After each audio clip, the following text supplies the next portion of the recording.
Ny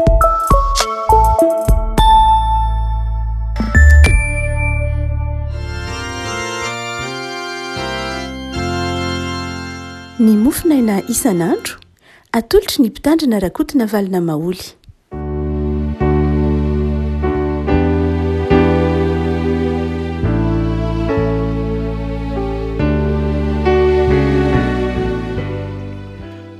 Falibarabantsika revako malala tratrity talata fa 20 ny volana aprily ity. Ny mofinaina voalahatra ho antsika riavako dia ny boky ny mpitsara.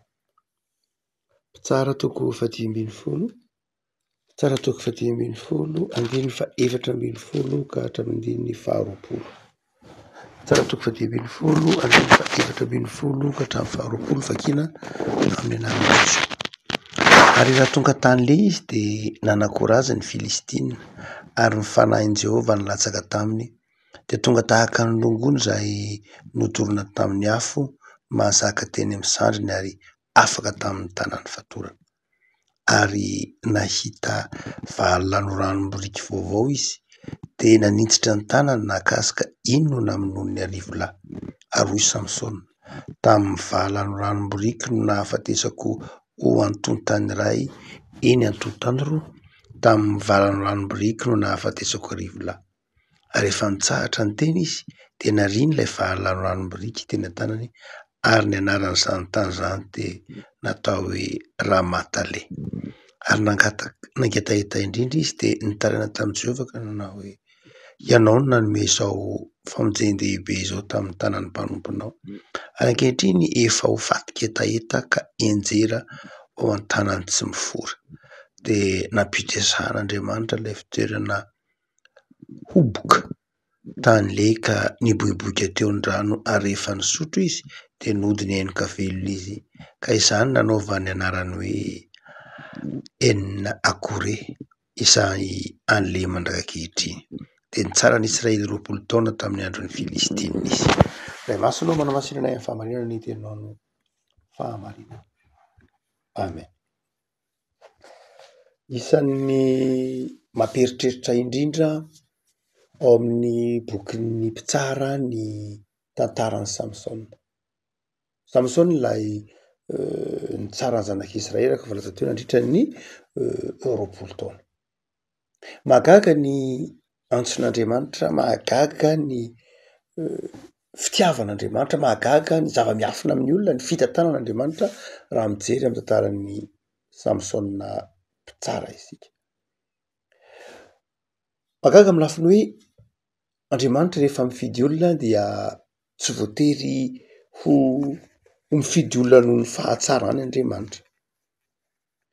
Ary Samsona dia azo lazaina amin'ilay fomba fitentsika andavanandro hoe misy toetra. Tena misy toetra mihitsy Samsona eto. Nefa mahagaga fa zao niaraka tamin'ny mandrakariva Andriamanitra. Teo ankilany mandrakariva Andriamanitra ary asehony ity toko 10-10 ty raha fa nalatsaka Andriamanitra, nampitoerin'Andriamanitra tao aminy fanahiny. Nefa ny toetra ny Samsona dia tena raha jerena dia tena mamperitreritra mihitsy.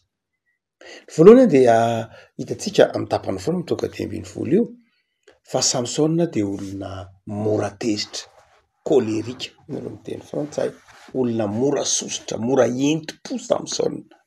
Hitantsika amin'ny 9-4 sy 9-4 dia hitantsika olona mora sositra Samsona, olona tsy mahatsindry fo Samsona.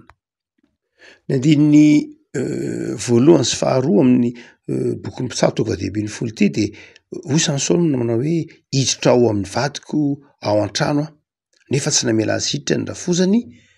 Dia hoy ny rafozany efa nomeko ho an'ny namanao izy fa neveriko hoe tsy tianao. Fa io ny zandriny tsara tarehy azonao raisiny.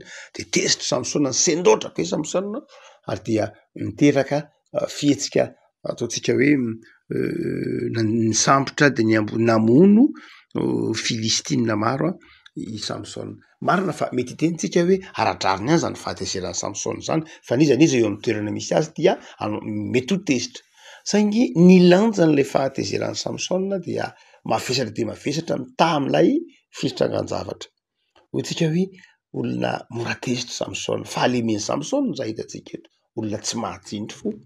Fa tsy zay ihany, fa olona mpamaly faty mihitsy koa Samsona, olona tena mpamaly faty. Hitatsika ao amin'io andininy io hoe avy hatrany dia namono Filistina hanarivony mola mpamaly faty soa, mpamaly faty Samsona ary mety ho toetratsika koa zany a, mety ho toetratsika koa zany hoe olona mora tezitra, mora mamaly faty nefa mivaly faty mbola mihoatra lavitra no lay zavatra ataontsika hoe tsy mifandanja mihitsy satria hanarivony ny von'ny Samsona. Tsy vitan'izany ihany Samsona fa olona tsy marina koa Samsona, olona tsy marina amy lafiny hoe zay misy tsy maninona azy fa ataony ihany, misy tsy maninona azy fa mivonony. Samsona dia olona ataontsika hoe tsy hoe marina fa injuste, olona tsy sady hoe mpamaly faty izy no tsy miraharaha, adia azy sendra azy de ataony na dia tsy any am'izay mety ho tokony alefan'ny fahatezerana koa ary ny fahatezerany miatra fa any amin'ny hafa. Injuste hono raha miteny frantsay. Fa ny fahatelo dia tsy zay ihany Samsona, fa Samsona koa dia tsy vitan'izany ihany fa Samsona koa dia ataontsika koa hoe tsy hoe tsy marina ihany Samsona fa izao koa olona masika ary maherisetra, mora mampiasa hery, mora mampiasa sandry, mora manenjatra andry Samsona, olona tsy mitsitsy, olona alaiso sanatsiana zany toetrany Samsona zany. Marina fa mety hitentsika hoe zavatra mety pitranga nge fahavalony nge ny Filistina, testamenta taloha nge tsika legitime nge zany fahatezerany Samsona zany, tokony mipetraka araka ny tokony ho izy nge zany, zay mety ho resahatsika. Fa rehefa tena jerena de zao tsy tena mitombona, tsy hoe tsy tena mitombona fa tsy mifandanja. Samsona mahery setra ary zay dikan'le hoe naka valany rano vaovao tena nahafaty olona hanarivony ary dia zany ny toetrany Samsona. Fa mahagaga de zao tian'Andriamanitra mandrakariva izy, eo ankilany mandrakariva Andriamanitra nanome saina azy ary nahavita nitandrina, nahavita nitsara ny zanak'Israely nandritra ny 20 taona Samsona. Na de eo ary zay toetrany Samsona ataontsika hoe misy toetra hafahafa izay, mahery setra, mora sositra, mora mamaly faty sy ny sisa rehetra, marina fa mpitsara izy, marina fa hoe natao hiaro ny zanak'Israely izy, natao hiaro ny fireneny Israely izy, saingy zao misy toetra zay ataontsika hoe amy maha olombelona any Samson, na de mpitsara azy izy.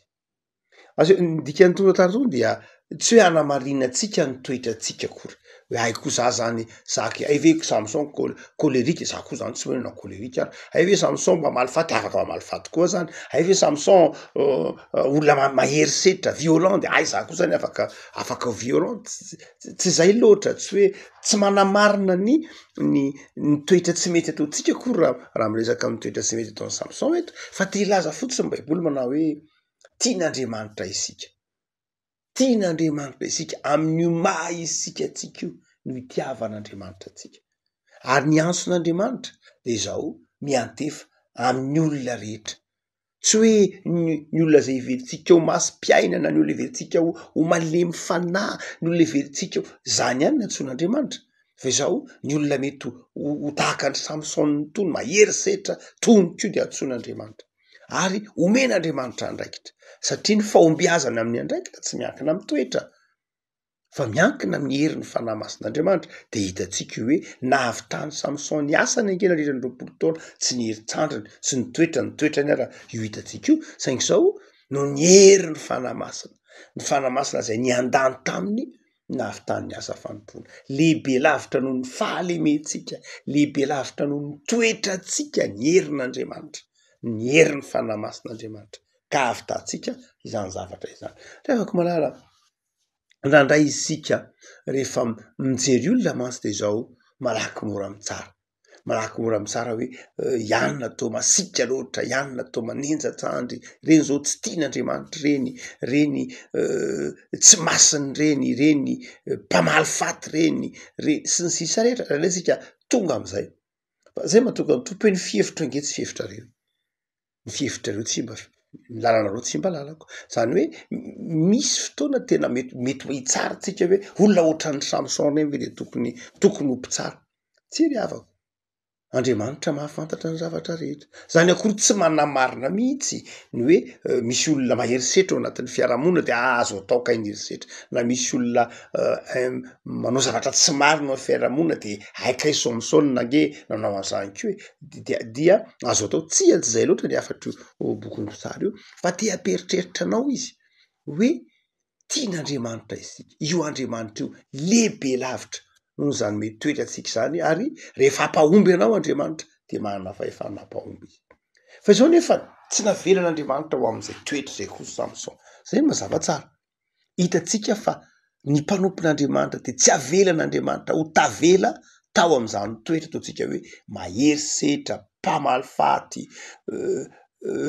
masika, tia mampiasa herisetra, tsy marina, tsy navelan'Andriamanitra ho tavela tao am'izany, tao amin'ny mpanompon'Andriamanitra zany toetra zany. Raha makitsika ny andininy fa 20 tena ngetaeta indrindra Samson ka nitaraina tamin'i Jehova de niteny manao hoe ianao no nanome zao famonjeny-dehibe zao zay tamy tanan'ny mpanomponao. Na izany ary de hitatsika ny toetran'ny Samson niankina tamin'Andriamanitra Samson.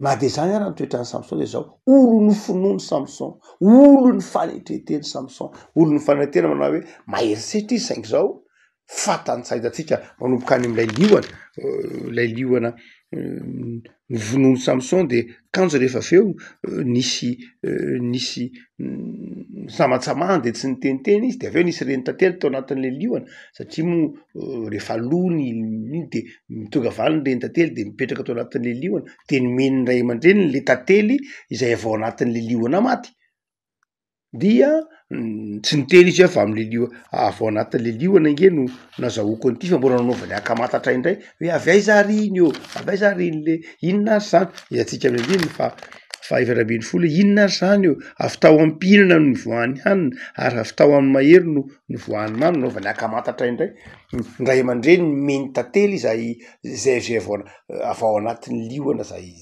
tsy madio. Ohatsika manao izy na izany raha nitoetran'ity Samsonay ity de tian'Andriamanitra izy saingy zao tsy navelan'Andriamanitra ho tavela tao amin'izany toetra zany satria olo ny fanetreteny Samson dia nentin'Andriamanitra teo amin'ny rano velona, raha jerena dia nentin'Andriamanitra teo amin'ny Jesoa.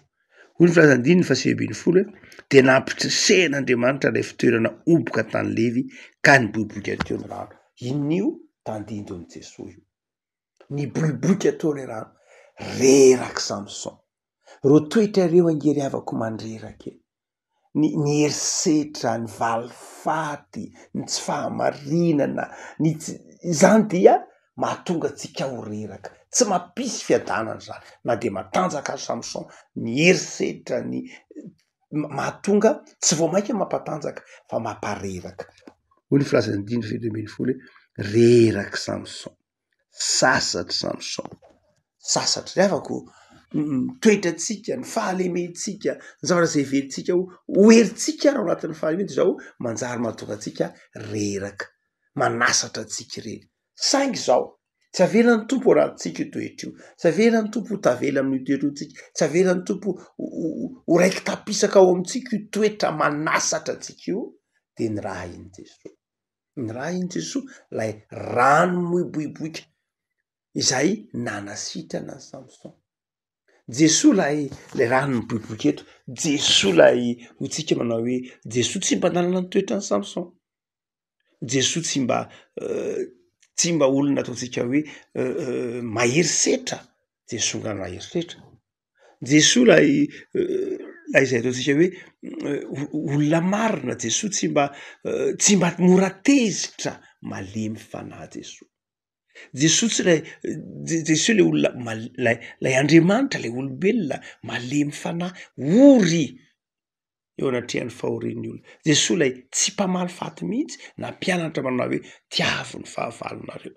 Aza mamaly ratsy ny ratsy, Jesosy na mpianatra an'izany, nanaisotra an'izany toetrany tahaka ny toetrany Samson, mety tavelany amintsika izany. Jesosy lay marina, Jesosy lay zanak'Andriamanitra, Jesosy lay olon'ny olon'ny fahalemem-panahy, olon'ny fandriam-pahalemana. Ary dia zay io rano io. Midika io zany de zao lay rano io de tandidon'i Jesosy io ary dia nisotro ny rano velona io Samson. Ho antsika rehefa afaka malala, raha ohatra ka manana zany toetra zany ianao, indray masika tia malifaty, te hitrotra, te hiteny manao hoe raha azoko io raha ataoko mahita raha indray mety ho tratran'ny fitiavana, te hampiasa hery mihitsy ary, te hamotika mihitsy ary. De zao Jesosy raisina manatona ny Jesosy fa an Jesosy ny ady, an'Andriamanitra ny ady, amin'ny tompo ny fahamaliana fa manatona ny Jesosy. Raiso Jesosy, izy le rano velona, izy le fanasitranana mandreraka anao io valifaty io, mandreraka ny ainao io fampiasan-kery io, herisetra io izany dia mandreraka anao. Fa raiso Jesosy lay rano velona, raiso Jesosy lay fitiavana, lay fahalemem-panahy dia manasitrana anao izy, ary io reny fitaovam-piadiana zay teny hoe valanoranona, hitantsika le teneny hoe valanoranom-borika, ary io ny fitaovam-piadiana zay eny tanana te hampiasa herisetra, ary io zany fa manatona ny Jesosy lay rano velona de sitrany ianao, de manjary tonga olom-baovao araka ny tenin'ny Paoly manao hoe raha misy olona ao amin'ny Kristy de olom-baovao izy. Lasa lay zavatra taloha, lay toetra nofo, lay toetra mora sosotra, lay toetra tia malifaty, lay toetra tia hitrotra, lay toetra tsy manaiky, lay toetra miala reny, fa lasa olom-baovao, olona manana fiadarana, olona manana fifaliana, ary de ataon'ny tompo manoatra noho ny mpandresy. Ataon'ny tompo manoatra noho ny mpandresy satria manana azy. Hivavaka sika. Tompo am'soranao zay noho ny amin'ny teninao noho ny amin'ny tantaran'ny Samson zay mampianatra anay fa ianao Andriamanitra de tia anay amin'ny maha-izay anay. Ianao Andriamanitra de tsy mahafoy anay amin'ny maha-izay anay. De manavao anay mandrakariva ianao. Tahiny tontolo andronay anio Jesosy, ho tontolo andro tanlay fifaliana sy fandriampahalemana sy fiadanana. Atao fiasan'ny fifalianao zahay, atao fiasan'ny fahalemem-panahinao zahay, atao fiasan'ny fahasoavanao zahay, atao tinamanay tahaka ny tenanay zahay. Amindreo fo zay tompo, ary te feo ho mpanompo mahatoky anao. Ny tontolo andronay anio atao tontolo andro anjakan'ny fiadaranao sy ny fifalianao ty anatinay. Vavaka ho an'ireo tsy salama, vavaka ireo man'ireo anana olana, vavaka ho an'ireo zay trotraka noho ny fahasarana maro samihafa ampahereso. De ataovy manjaka mitokantranonay tsiray avy Jesosy, ny fiadarana sy ny fifaliana, ny fahatokiana fa ianao Andriamanitra de momba sy mampandresy anay. Misaotra Jesosy. Amen.